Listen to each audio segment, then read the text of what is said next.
C'est du spoil. Super. Eh bien, merci beaucoup. Merci pour l'invitation à ce séminaire. Donc, je suis effectivement Clara Barino et j'ai juste terminé ma thèse en septembre. J'ai démarré un post-doctorat à Montpellier en janvier. Je vous en parlerai à la toute fin. Mais aujourd'hui, je voulais vous parler surtout de mes travaux de thèse qui ont apporté sur les conséquences des invasions biologiques. Et j'ai travaillé à l'échelle globale, donc j'ai fait de la macroécologie pour essayer de évaluer les différentes facettes de la biodiversité menacée par les invasions biologiques. Alors, vous n'êtes pas sans savoir que la diversité biologique est faite de multiples facettes. Souvent, on considère que l'espèce est une brique, et donc on va considérer la biodiversité comme un ensemble de briques. C'est ce qu'on appelle la diversité taxonomique. Mais les espèces ont des formes, des structures différentes qui sont liées à des histoires évolutives différentes.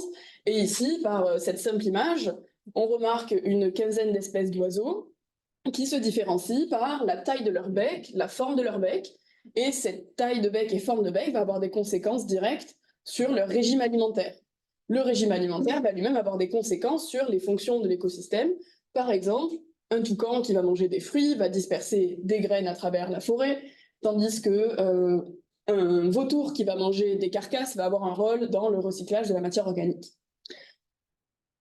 Et donc, il y a finalement plusieurs facettes. Ah, la connexion Internet est instable, c'est pas grave. Je suppose que c'est pas grave. Si c'est grave, qu'on me le signale. Il y a finalement plusieurs facettes de la diversité biologique qui s'explique d'une part par l'histoire évolutive. Donc l'histoire évolutive, c'est la manière dont les espèces ont évolué et qui peut se mesurer notamment par la diversité phylogénétique. La diversité phylogénétique est une mesure de la longueur des branches de l'arbre du vivant et qu'on peut sommer pour avoir l'idée de à quel point un groupe d'espèces ou un ensemble de populations a une histoire évolutive longue ou courte et commune ou pas commune.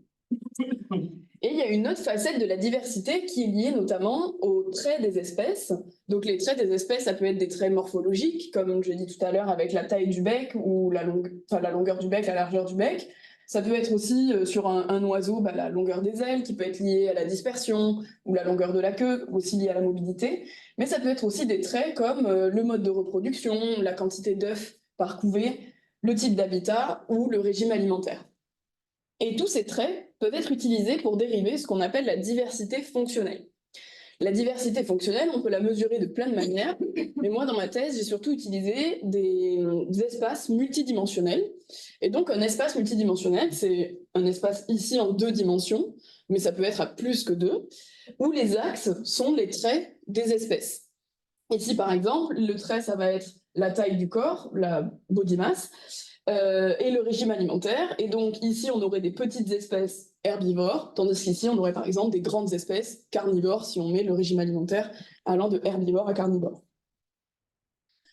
Et donc en fait, la diversité, c'est plus que juste un nombre de briques. Et ça, c'est un peu le contexte dans lequel s'est insérée ma thèse, parce que vous allez voir que ça a été un peu négligé à l'échelle macroécologique en tout cas. Bon, je vais peut-être passer un peu vite sur cette slide, mais la biodiversité est menacée par les activités humaines avec un accroissement des taux d'extinction d'espèces depuis la révolution industrielle.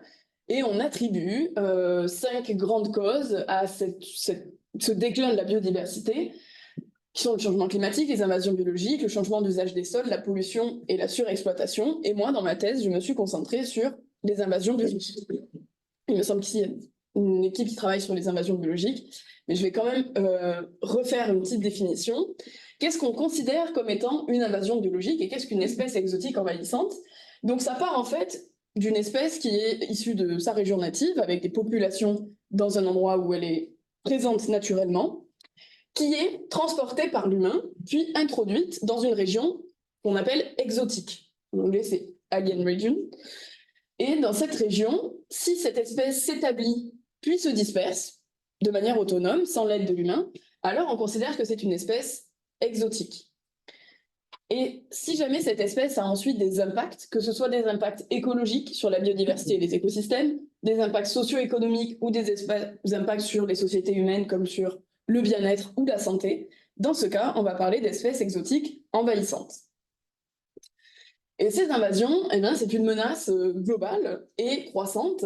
Globale, ici, c'est issu du rapport de l'IPBES de septembre 2023, qui a fait un état de l'art des invasions biologiques aujourd'hui dans le monde, de la même manière qu'il y avait des rapports sur l'état de la biodiversité. Celui-là, c'était un focus sur les invasions biologiques. Et ils ont sorti ces cartes de richesse en espèces exotiques établies dans les différents pays du monde. Et donc déjà, le premier coup d'œil, on constate que des espèces exotiques envahissantes, il y en a partout. Des espèces exotiques, pardon. Et ces espèces exotiques, elles sont très densément représentées dans l'Amérique du Nord, l'Europe de l'Ouest, l'Australie, la Nouvelle-Zélande, quelques îles, notamment les îles de Hawaï.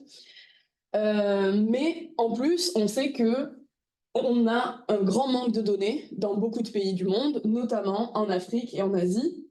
Donc on suppose en plus que cette carte est probablement une sous-estimation de la quantité d'espèces exotiques. Et pourquoi croissante? En fait, c'est parce que ces invasions, ces introductions d'espèces, donc ça, en abscisse, vous avez le nombre d'espèces aliens introduites, et en ordonnée, vous avez les années, depuis les années 1500 à 2015, avec ici les animaux vertébrés, les animaux invertébrés et les plantes. Et on remarque que pour tous les groupes taxonomiques, on a une augmentation du nombre d'espèces introduites, donc ce n'est pas la même échelle sur tous les axes, mais globalement, on a, à partir de la révolution industrielle, et donc le début des grands échanges commerciaux, la mondialisation, une augmentation des espèces qui sont introduites à travers le monde. Bon, mais le problème finalement, c'est que ces espèces, elles ont des conséquences. Des conséquences sur la biodiversité native, et ça c'est toujours issu du rapport de l'IPBES, où il a été identifié de manière conjointe par tous les rapports qui ont été faits pour construire ce rapport, justement, que plus de 200 espèces exotiques envahissantes ont causé plus de 1000 extinctions locales, c'est-à-dire des populations qui ont complètement disparu du fait de l'introduction des espèces exotiques, principalement sur les îles, et ce pour à peu près tous les groupes taxonomiques aussi. Et ces espèces exotiques envahissantes sont liées à 60% des extinctions globales. Donc extinction globale, ça veut dire que les espèces ne sont plus du tout présentes à la surface du globe. Et parmi ces 60% d'extinctions liées aux espèces exotiques envahissantes, 90% ont eu lieu sur les îles. Ce qui fait que les îles, en fait, sont des systèmes extrêmement sensibles et finalement très exposés aux espèces exotiques envahissantes. Donc, qu'est-ce qu'on sait aujourd'hui sur les invasions biologiques?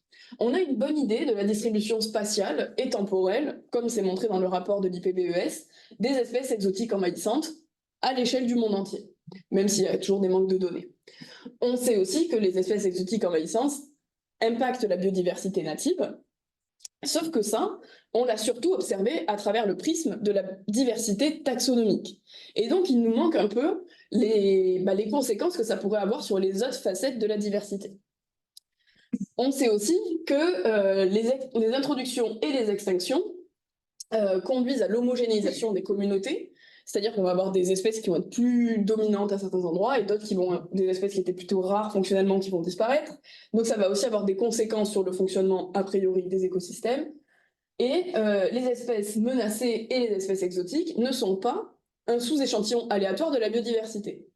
Parce que les espèces exotiques sont sélectionnées par l'humain et parce que les espèces menacées ont sûrement des caractéristiques qui les rendent plus vulnérables que d'autres espèces qui ne seraient pas menacées. Ce qui m'a donc amené à poser plusieurs questions que je vais présenter en 3 parties aujourd'hui, mais qui sont plus étayées dans ma thèse. La première, c'est quelle est la quantité de diversité fonctionnelle qui est menacée par les invasions biologiques? Est-ce qu'on peut avoir une idée de cette facette de la biodiversité, à quel point elle est menacée pour les vertébrés terrestres, parce que c'était le système, les taxons que j'ai étudiés dans ma thèse. Et est-ce qu'on peut dresser un profil d'espèces natives menacées par les invasions biologiques? Est-ce qu'on pourrait avoir une idée de la victime type? Donc ça, ce sera la partie 1 que je vais vous présenter. En deuxième lieu, je vais aussi parler de l'application que ça pourrait avoir d'un point de vue conservation, parce que finalement, les espèces sont menacées, et à quel point on peut identifier des espèces prioritaires qui seraient très menacées par les invasions biologiques, ou qui seraient d'une importance fonctionnelle assez grande pour mériter des efforts de conservation rapides face à la menace des invasions. Donc ce sera une partie 2 sur les priorités de conservation face à la menace des invasions biologiques. Et enfin, je ferai une petite partie sur mon projet actuel de postdoc au CESAB, qui va au-delà des invasions biologiques et qui cherche à étudier quelle est la vulnérabilité des systèmes face aux changements globaux à travers les multiples facettes de la diversité. Donc, pour démarrer sur ma première partie de thèse, je me suis posé la question de qu'est-ce qui faisait qu'une espèce native, donc je me suis concentrée sur les espèces de vertébrés terrestres insulaires endémiques, c'est-à-dire qui vivent sur des îles et uniquement sur des îles, parce que c'est ceux qui sont le plus menacés par les invasions biologiques. Donc, qu'est-ce qui faisait que ces espèces natives étaient impactées par les invasions biologiques? Donc, pour cela, j'ai récolté des données sur plus de 6000 espèces de vertébrés terrestres endémiques, donc c'est les mammifères, les oiseaux, les amphibiens et les reptiles, des données de traits. Donc, les traits, c'est comme ce que je décrivais tout à l'heure, ça peut être le type d'habitat, oui, qui serait par ici, donc c'est-à-dire où est-ce que l'espèce va fourrager, va manger, notamment, est-ce que c'est plutôt une espèce qui mange au niveau du sol ou dans les arbres, la taille du corps, la période d'activité, est-ce que c'est une espèce plutôt diurne ou nocturne, le type de régime alimentaire, le mode de reproduction. Et donc là, quand on parle de traits, ce sont des choses mesurables à l'échelle de l'individu, mais aussi à l'échelle de l'espèce en général. C'est-à-dire que les traits, pour moi, étaient définis par espèce. Et donc, avec ces traits que j'ai récupérés de différentes sources, j'ai extrait les données, puis ensuite j'ai compilé, j'ai assemblé toutes les données de traits espèces. Donc ça, c'est des matrices où chaque ligne, c'est une espèce, chaque colonne, c'est un trait. Et donc, pour chaque espèce et pour chaque trait, j'ai une valeur. Et pour les valeurs de traits qui me manquaient dans certaines bases de données, j'ai fait ce qu'on appelle de l'imputation de données grâce à la phylogénie des espèces, c'est-à-dire que j'ai utilisé le fait que les espèces étaient liées entre elles sur le plan évolutif pour générer des données de traits qui étaient plausibles pour les espèces dont il manquait les valeurs. Je ne l'ai pas fait pour beaucoup d'espèces parce que quand même c'était assez bien renseigné pour les vertébrés. Ça m'a permis d'avoir des données complètes ou pseudo-complètes pour mener les analyses de diversité fonctionnelle qui ont besoin justement de données sans valeur manquante. Et donc, une fois que j'avais cette matrice de traits complète, j'ai pu construire l'espace multidimensionnel. Donc là, c'est le même type d'espace que tout à l'heure. Le trait 1, c'est la taille du corps. Le trait 2, c'est le régime alimentaire. Et on peut placer les espèces comme ça dans l'espace multidimensionnel. Ces espaces-là, ils étaient à 5, 6, 7 dimensions. Donc, c'est des objets qu'on ne peut pas vraiment représenter visuellement, mais dans lesquels on peut faire des calculs, notamment des calculs de diversité fonctionnelle. Et ensuite, dans ces espaces-là, j'ai regardé différents groupes d'espèces. J'ai regardé les espèces qui étaient à haut risque d'extinction, donc les espèces qui sont classées comme vulnérables, endangered, critically endangered, donc en danger et en danger critique d'extinction, qui sont les espèces dites menacées par l'IUCN, donc la liste rouge de l'Union internationale de la conservation de la nature. Et je les ai comparées aux espèces qui étaient associées aux invasions biologiques, mais pas menacées, donc least concern ou non-threatened, ce qui veut dire que ces espèces-là ne sont pas à haut risque d'extinction, mais elles sont quand même sensibles à la menace des invasions biologiques. Et j'ai aussi regardé des groupes d'espèces qui sont menacées par d'autres menaces, donc à haut risque d'extinction dû à d'autres menaces sur la biodiversité, parce qu'il y en a plein d'autres, et dû à d'autres menaces, mais qui ne sont pas à haut risque d'extinction. Donc, ils sont quand même listés dans la liste rouge, et on suppose qu'elles ne vont pas s'éteindre prochainement, en tout cas pas dans les 50 ou 100 prochaines années. Et donc, ça m'a amené à ce type de résultat. Donc ici, c'est toujours mon espace fonctionnel, où on a tout le pool des espèces, et si on prend un groupe, par exemple le groupe des espèces menacées par les invasions biologiques, on peut calculer le volume représenté par ce groupe par rapport au volume total, ce qui me donne une idée de la richesse fonctionnelle de mon groupe, ce qu'on appelle la fric, qui est abrégée ici. Et donc sur ce graphique, on a en abscisse la richesse fonctionnelle, et en ordonnée les différents groupes d'espèces. Ici, ce sont les espèces qui ne sont pas à haut risque d'extinction, mais qui sont associées à la menace des invasions biologiques pour les amphibiens, les oiseaux, les mammifères et les reptiles. Et ici, ce sont les espèces menacées par les invasions biologiques à haut risque d'extinction, et donc toujours les 4 groupes taxonomiques. Et ce qu'on remarque, c'est que, par exemple, plus de 50% de la richesse fonctionnelle des amphibiens est menacée par les invasions biologiques. Et on a aussi des chiffres relativement élevés pour les autres groupes taxonomiques. Et ce qu'on peut se demander, c'est est-ce que cette richesse fonctionnelle, elle est due au nombre d'espèces? Parce que finalement, on a un certain nombre d'espèces et on voit que ce volume-là, il est dépendant du nombre de points. Si je pioche 10 points, ben, j'ai un plus gros volume, sauf si les points sont concentrés dans une part de l'espace fonctionnel. Et si les points sont très dispersés, tu vas avoir un plus gros volume qu'attendu au hasard. Et donc, on a fait des modèles nuls. Donc, les modèles nuls, ça consiste à piocher aléatoirement le même nombre d'espèces plein de fois, 1000 fois, et regarder si le volume qu'on aurait obtenu avec ce même nombre d'espèces 1000 fois est plus ou moins élevé que le volume observé. Et donc, ça, c'est les valeurs qui apparaissent ici. Donc, où en gros, on a la distribution des valeurs aléatoires qu'on a générées. Et on compare avec notre valeur observée. Est-ce que notre valeur observée est en dessous des valeurs générées, au-dessus ou au milieu? Et nous, on a remarqué que notre valeur observée est en dessous de ce qu'on se serait attendu par hasard. C'est-à-dire si on avait eu le même nombre d'espèces par hasard, elles auraient représenté normalement une plus grande diversité fonctionnelle. Donc ça, c'est un peu contre-intuitif parce qu'on pensait que c'était déjà des valeurs assez élevées. Mais en fait, ça veut dire que les espèces menacées par les invasions biologiques sont plus proches entre elles sur le plan écologiques, donc par rapport aux traits qu'on a mis pour construire l'espace fonctionnel, sont plus proches entre elles et donc présentent des caractéristiques communes. Finalement, ça fait un peu sens parce que notre hypothèse, c'était de dire il y a sûrement des caractéristiques qui rendent les espèces vulnérables aux invasions biologiques. Donc là, on a pu le voir globalement, c'est-à-dire on s'est dit, ben voilà, dans cet espace fonctionnel, les espèces menacées par les invasions biologiques sont plus proches entre elles, donc se ressemblent plus qu'avec les autres espèces. Et donc, à partir de là, on a voulu savoir quel était le profil écologique des espèces menacées par les invasions biologiques. Donc, pour chacun des groupes taxonomiques, on a pris les espèces menacées par les invasions biologiques, donc à haut risque d'extinction, et on a regardé quelle était la modalité de chacun des traits qui était dominante dans ce groupe, c'est-à-dire quel est le, je sais pas moi, pour la, enfin si je sais en fait, pardon, pour l'habitat, quel est le mode d'habitat préféré des espèces menacées par les invasions biologiques. Donc ça, c'était juste une description.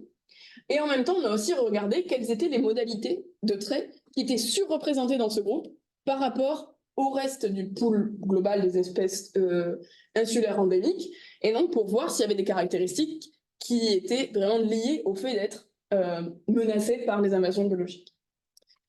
Donc ça a donné ce type de résultat, mais on va juste regarder les grenouilles. Donc les amphibiens, ça c'était un groupe taxonomique qui les amphibiens qui étaient menacés par les invasions biologiques présentaient en moyenne un nombre d'habitats de 2, c'est-à-dire c'était plutôt des espèces spécialistes, mais pas ultra spécialistes, c'est-à-dire que ce n'étaient pas des espèces dépendantes d'un seul habitat. Leur taille de corps était plutôt grande, mais pas non plus très grande, comparée aux autres groupes taxonomiques. Leur mode de reproduction larvaire, avec un stade larvaire, pardon, et leur habitat de type multiple, qui incluait notamment un habitat aquatique. Et quand on regarde les modalités de traits qui étaient surreprésentées par les invasions, là ce sont les traits qui vont apparaître encadrés, hop, ce sont des amphibiens qui étaient plus à 2 habitats que la moyenne des amphibiens insulaires endémiques, c'est-à-dire que ceux qui étaient menacés par les invasions étaient en moyenne plus spécialistes que les autres. En revanche, ils n'étaient pas plus larges. Le fait qu'ils étaient larges, c'était le cas de tous les amphibiens insulaires endémiques en fait. Ils étaient aussi plus avec un mode de reproduction larvaire et plus avec une catégorie de fourragement multiple.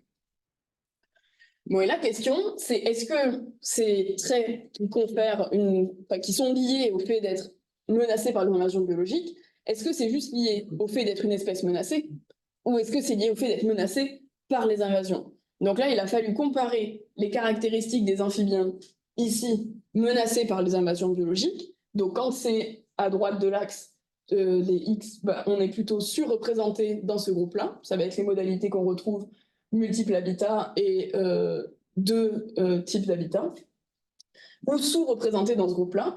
Et en ordonnée, on a les amphibiens qui sont menacés en général à haut risque d'extinction par d'autres menaces. Ça nous permettait de voir si ces caractéristiques-là étaient partagées par les espèces à haut risque d'extinction ou pas. Donc oui, pour la niche de fourragement de type multiple et pour le nombre d'habitats de 2, en fait, c'est pas lié au fait d'être menacé par les invasions, c'est lié à des caractéristiques générales de vulnérabilité et à un haut risque d'extinction en général. Mais on avait aussi des modalités de traits qui étaient spécifiques à la menace d'invasion biologique, et c'est le cas des traits qui sont en dehors de la zone jaune, notamment le mode de reproduction. C'est-à-dire que les espèces d'amphibiens qui avaient un mode de reproduction de type, avec un stade larvaire, sont surreprésentées parmi les espèces menacées par les invasions biologiques et sous-représentées dans les espèces menacées par d'autres menaces. Et c'était l'inverse pour le type de reproduction directe. c'est-à-dire que cette caractéristique est spécifique à la menace des invasions biologiques.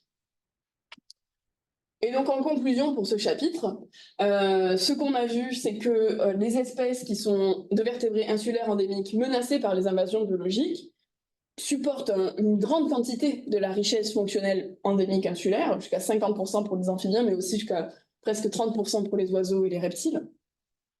Que ces espèces présentent des caractéristiques générales de vulnérabilité aux menaces globales, donc le fait qu'elles soient spécialistes en habitat, le fait qu'elles soient très larges ou herbivores, ça, ce sont des caractéristiques générales de vulnérabilité. Mais on a aussi mis en évidence des traits qui sont liés à la menace spécifique des invasions biologiques à l'échelle globale, notamment le stade de développement larvaire pour les amphibiens. Et pour les 3 autres groupes taxonomiques, donc les mammifères, les oiseaux et les reptiles, c'était le fait qu'ils se nourrissent au niveau du sol. Ça, c'était une caractéristique qui était vraiment commune et dominante dans les espèces menacées par les invasions biologiques, ce qui s'explique par le fait que c'est des espèces qui sont sensibles à l'introduction de plein d'espèces, à la fois des plantes qui vont changer le type d'habitat, à la fois des animaux qui vont pouvoir exercer de la prédation très facilement, mais aussi des invertébrés qui vont pouvoir se déplacer dans le sol ou des choses comme ça. Hop là. Et donc, si vous êtes intéressé par l'histoire complète de ces invasions biologiques, c'est un article qui est disponible en ligne, il me semble qu'il est disponible que sous HAL, parce que là, c'est la version payante, mais je vous invite à le trouver sous HAL si vous le souhaitez. Donc, en deuxième partie, je voulais vous présenter ce qui était finalement la fin de ma thèse, qui est encore en cours de finition. Donc ça, c'est pas du tout, c'est pas encore publié et finalisé, quoi, mais c'était la partie conservation. Donc, quelles sont les espèces prioritaires et les sites prioritaires à conserver face à la menace des invasions biologiques? C'est-à-dire qu'une fois qu'on a vu tous ces impacts, et c'était le reste de mes travaux de thèse, c'était un peu d'étudier les dynamiques des invasions et les dynamiques des impacts, il y avait la question de est-ce qu'on peut identifier des zones qui seraient à l'échelle globale d'importance par rapport à la menace d'invasion biologique.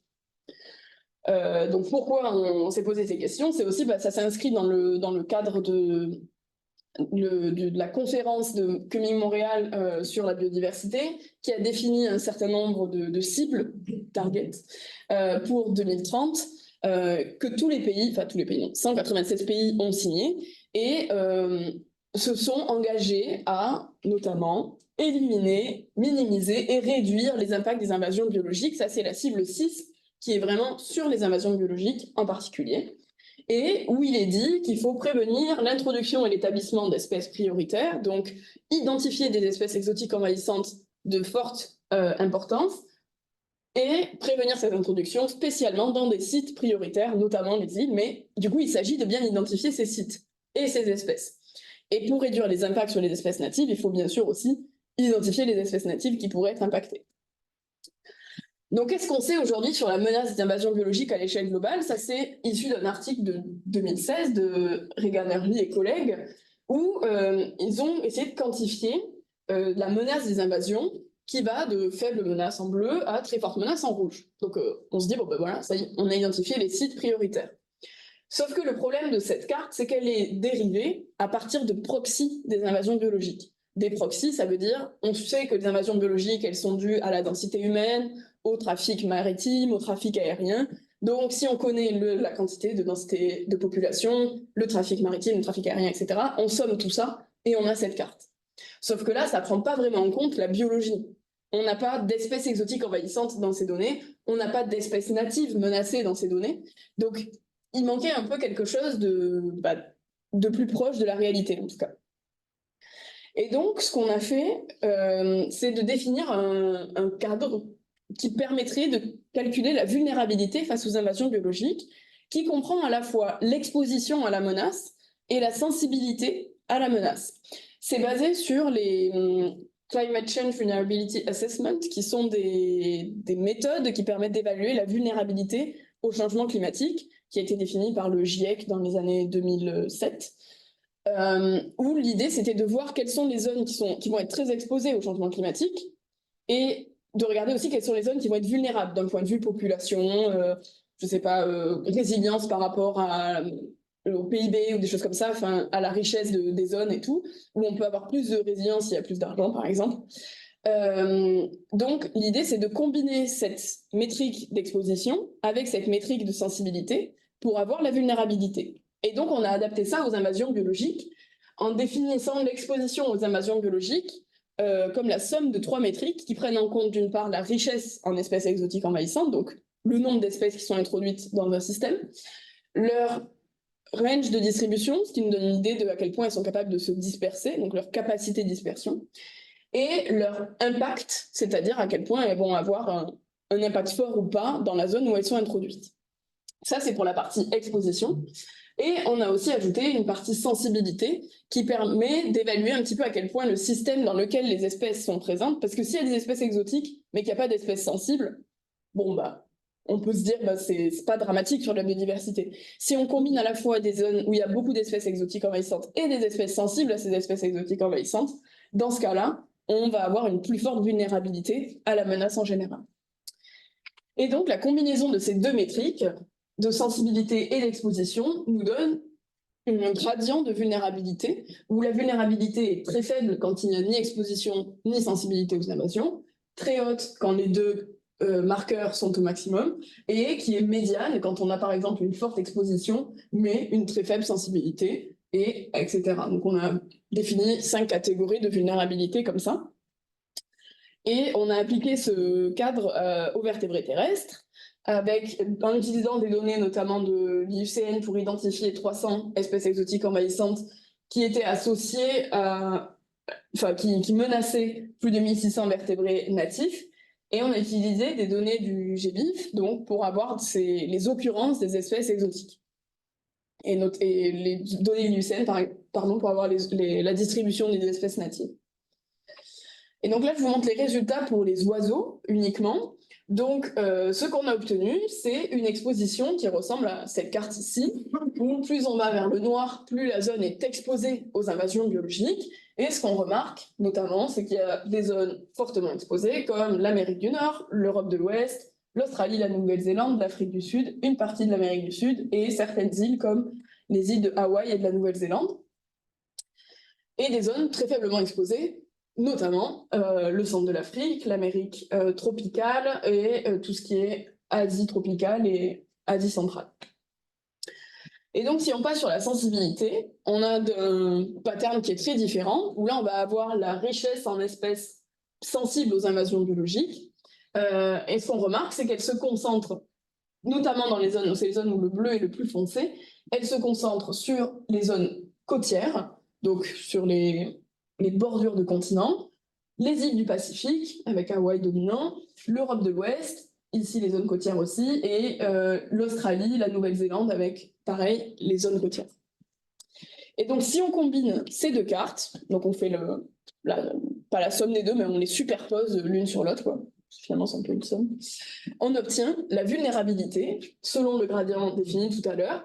Et donc, sans grande surprise, on remarque que les zones les plus vulnérables, ce sont les zones où il y avait déjà de l'exposition et en plus de la haute sensibilité. Donc, on a Hawaï qui ressort très fortement. On a la Nouvelle-Zélande avec l'Australie, la Tasmanie. On a des îles ici à l'est complètement de l'Asie et les zones côtières d'Amérique du Nord et d'Europe.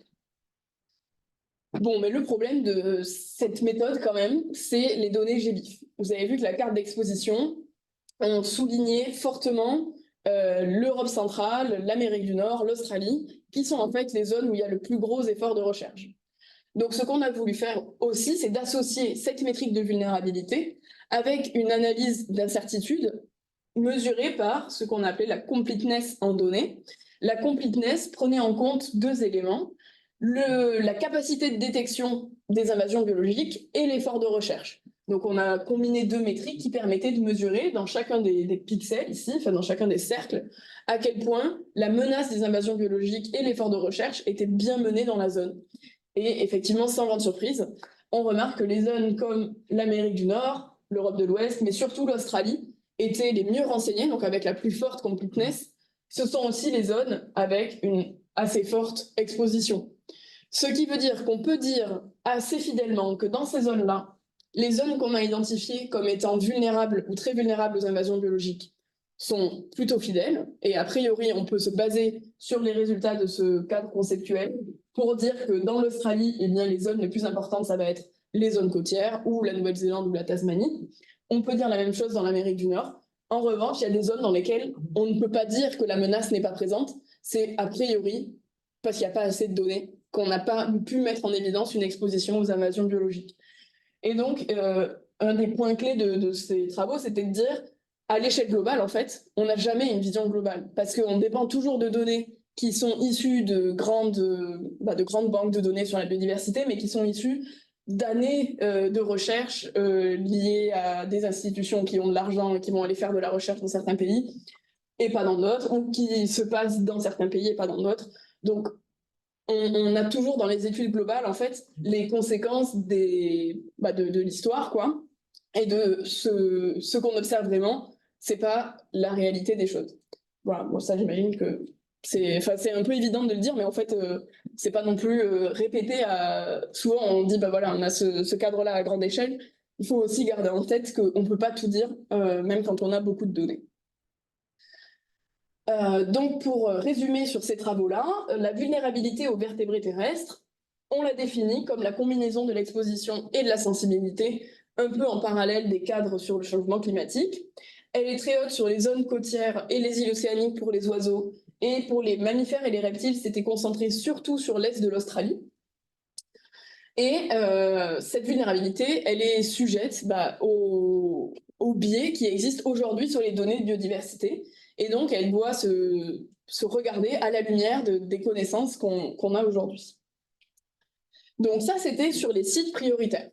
Et qu'est-ce qu'on peut dire des espèces? Donc ça, c'était un deuxième travail qu'on a mené suite à comment on dit? On a vu qu'il y avait plein d'études, qui ont travaillé sur comment définir des espèces prioritaires en termes de conservation, basées sur leur histoire évolutive ou sur leur trait fonctionnel. Donc en gros, il y aurait des espèces, donc ça c'était des travaux dans les années 2008 de Nick Isaac, qui a montré qu'en gros, il y a des mammifères aux frontières de l'arbre du vivant qui seraient très importants de préserver, parce que si on perd ces espèces-là, on réduit drastiquement les années d'évolution du vivant en général. Et donc cette idée-là, c'était de préserver des espèces qui seraient phylogénétiquement exceptionnelles. Et dans les années 2020, il y a plusieurs groupes de recherche qui ont sorti un peu la même chose sur l'exceptionnalité fonctionnelle. Donc il y a des espèces qui sont un peu en marge des espaces fonctionnels. Si on les perd, et bien en fait on réduit drastiquement l'espace fonctionnel de la biodiversité aujourd'hui, à l'échelle globale bien sûr. C'est-à-dire ça n'a pas forcément des conséquences immédiates sur des écosystèmes, mais c'est si on prend en général la biodiversité. Et donc on aurait comme ça des espèces qui sont clés, à la fois sur le plan phylogénétique ou sur le plan fonctionnel. Donc, ce qu'on s'est dit, c'était peut-être qu'on pouvait identifier ces espèces clés face à la menace des invasions biologiques.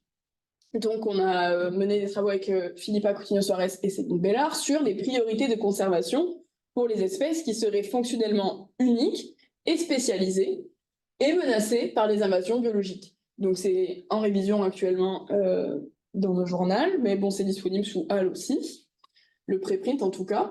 Et donc, c'est ce qu'on a appelé le Fuse IAS Index. C'est impossible à prononcer, mais je ne sais pas pourquoi on a choisi ça, parce que finalement, ça ne se dit pas à l'oral, ça s'écrit juste. Et donc, cet indice, parce qu'en fait, c'était le Fuse à la base, Functionally Unique, Specialized and Endangered Species by Invasive Alien Species. Bon. Ce Fuse Index, il combine 3 informations. La première, c'est la probabilité d'extinction due à la menace des espèces exotiques envahissantes. Donc les espèces, elles sont menacées par les invasions biologiques. À travers les catégories IUCN, on peut avoir une probabilité dérivée comme ça, une probabilité d'extinction, qu'on va piocher pour chaque espèce. Donc par exemple, si j'ai un mammifère qui est en danger critique d'extinction à cause des invasions biologiques, et que cette probabilité critique d'extinction, elle est due à un fort impact, donc la partie rouge foncée, des invasions biologiques, je vais piocher sa probabilité d'extinction dans cette zone-là.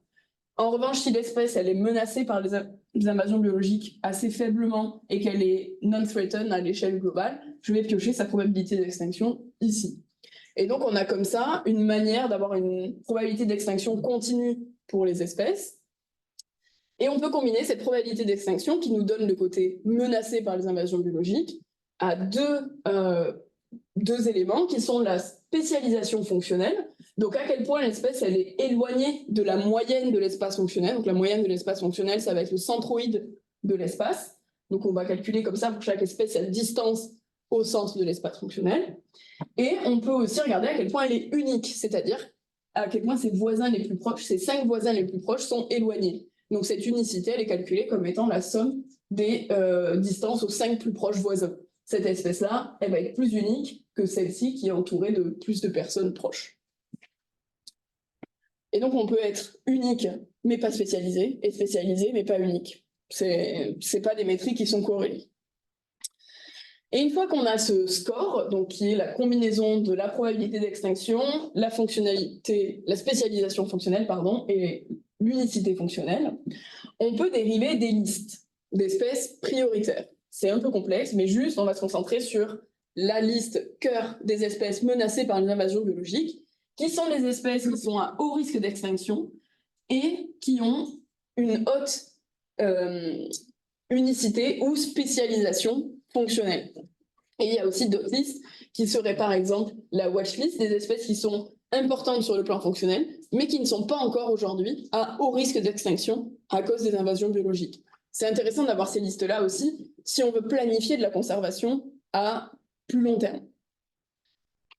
Et donc, ce qu'on a observé, on va encore une fois se concentrer sur la liste cœur des espèces menacées par les invasions biologiques et à haute importance fonctionnelle, c'est qu'il y a un grand nombre d'espèces d'amphibiens, d'oiseaux, de reptiles et de mammifères qui sont fonctionnellement importants. Alors, un grand nombre, finalement, par rapport à la quantité d'espèces de chacun des groupes taxonomiques, c'est pas si énorme, mais pour les amphibiens, ça représente quand même une assez grande proportion par rapport au nombre total d'espèces qui étaient dans l'échantillon. En gros, c'est 10% des espèces de l'échantillon.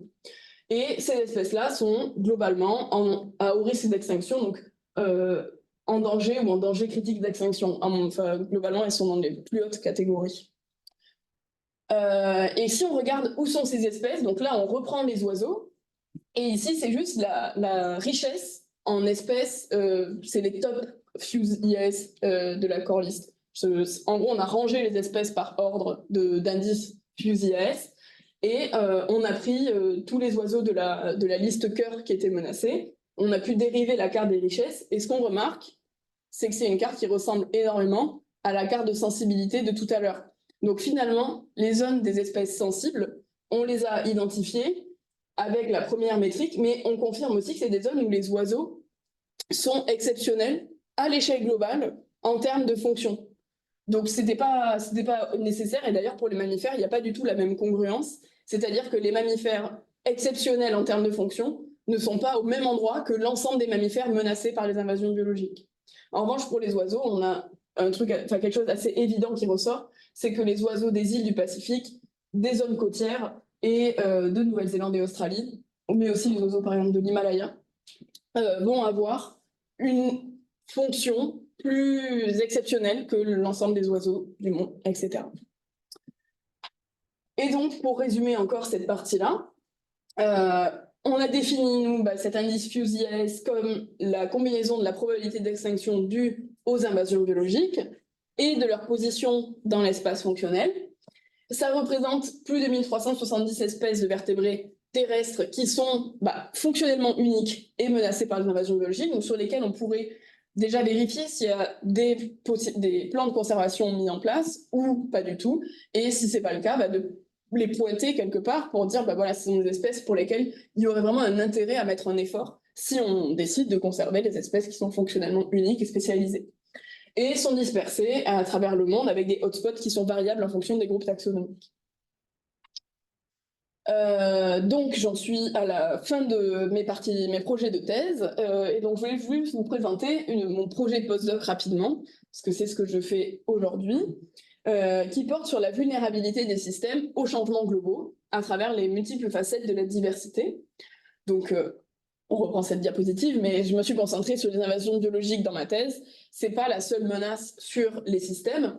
Et globalement, on sait que les menaces agissent en synergie. Ça, c'est par exemple le nombre d'extinctions d'espèces insulaires en fonction des différentes menaces sur la biodiversité. Et on remarque qu'il y a des menaces qui agissent, qui sont prépondérantes, comme les invasions biologiques, qui sont liées à un grand nombre d'extinctions, mais elles n'agissent pas forcément toutes seules. Donc ça, c'est quand les invasions biologiques ont agi seules. On remarque aussi qu'il y a des espèces qui sont éteintes par la combinaison de menaces.